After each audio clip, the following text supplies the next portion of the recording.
है, व्यवसाय है, कोरोना वायरस से जो एक तरह का जो आर्थिक परेशानियाँ लोगों के लिए पैदा हुई हैं, छोटे लोगों के लिए पैदा हुई हैं, ये ज्वेलरी सेक्टर है या तमाम सेक्टर मैन्युफैक्चरिंग, एसएमईज़ हैं, वो सबको पैदा हुए। आपने देखा था, आपने भी उनके इंटरव्यू तस्वीरें दिखाई थी।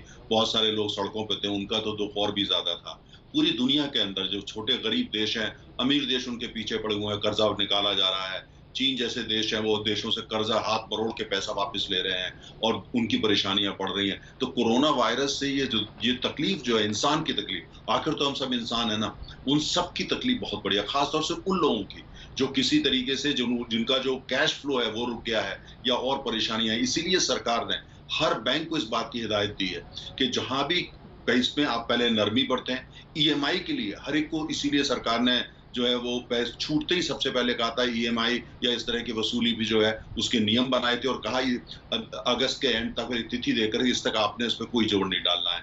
जहां-जहां सरकार ने प्रयास हुआ इसकी कोशिश, और साथ में ये भी जो एम्प्लॉयर्स हैं उनसे भी कहा है, आपके एम्प्लॉइज ने जो कर्जा लिया है तो ना करें। लेकिन उसके बावजूद जैसा आप बता रहे हैं, ये तो अच्छा इनका 3 मंजिला आपने बताया व्यवसाय, चांदनी चौक जो भारत का, दिल्ली का दिल है, वहां इस तरह की बातें हुई हैं। तो इतना ज़रूर है कि नीति के स्तर पर होना चाहिए, लेकिन इंसानियत के स्तर पे भी हम सबको सोचना पड़ेगा। कोरोना वायरस का ये कोई किसी राजनीतिक दल इसको ना लेके आया, ना कोई राजनीतिक दल इसको भगा सकता है। इसका राजनीति से कोई लेना-देना नहीं है। ये एक देश की अर्थव्यवस्था पे हमला है, हम सब पे, लोगों, इंसानों पे हमला है, पूरी दुनिया के अंदर।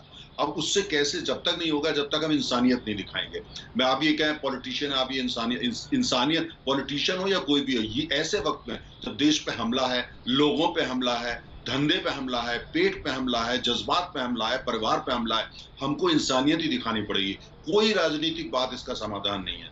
सरकार नीतियाँ लाए, चाहे केंद्र सरकार हो या राज्य सरकारें। जी बिल्कुल, वेरी वेल टेकन। आवश्यक है कि इंसानियत जो है मैं तमाम वो परिवार, बिल्कुल बिल्कुल, सराफा कारोबार से जुड़े थे दोनों भाई, एक 42 साल के, एक 47 साल के।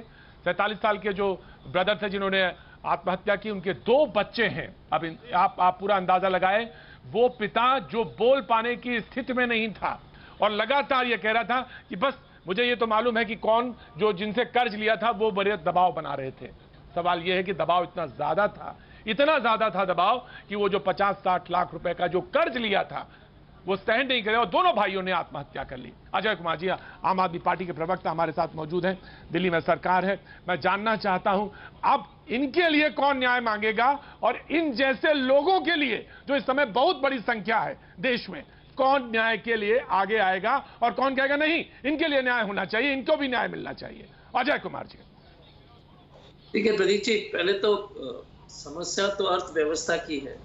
अगर आप देखेंगे पूरे देश में, नरेश जी ने ठीक कहा था कि पूरे देश में जिस तरह से वर्तमान में अर्थव्यवस्था है, अगर आप 1.8 करोड़ सैलरी जो है, जो तनख्वाह पाते हैं, उन लोग की नौकरी चली गई है पिछले 4 महीने में। अब आप जो भी कदम उठाएंगे, ऋण के संबंध हो या जो कर्ज ज्यादा हो गया होगा दोनों भाइयों इस परिवार में, लेकिन हर एक परिवार, भारत के जो है करीब 10 करोड़ परिवार का तो यही कहानी है। उसके साथ अगर आप किसान को जोड़ देंगे, क्योंकि किसान का भी समस्या उतना ही है, किसान का भी जो आत्महत्या जो रोज हो रही है, और जब तक हम अर्थव्यवस्था को पटरी पे नहीं ले आएंगे, तब तक जो भी हम लोग समाधान इस टीवी शो या कहीं पर भी हम लोग चर्चा करेंगे, वो एक बैंडेड की तरह होगा। हम लोग को जो है सोचना पड़ेगा कि हम पूरे पार्टी को, ये सिर्फ सरकार की चिंता की विषय नहीं है, लेकिन क्योंकि केंद्र सरकार है और भारतीय जनता पार्टी के केंद्र में सरकार है, तो मैं उनको आगे आकर कहना पड़ेगा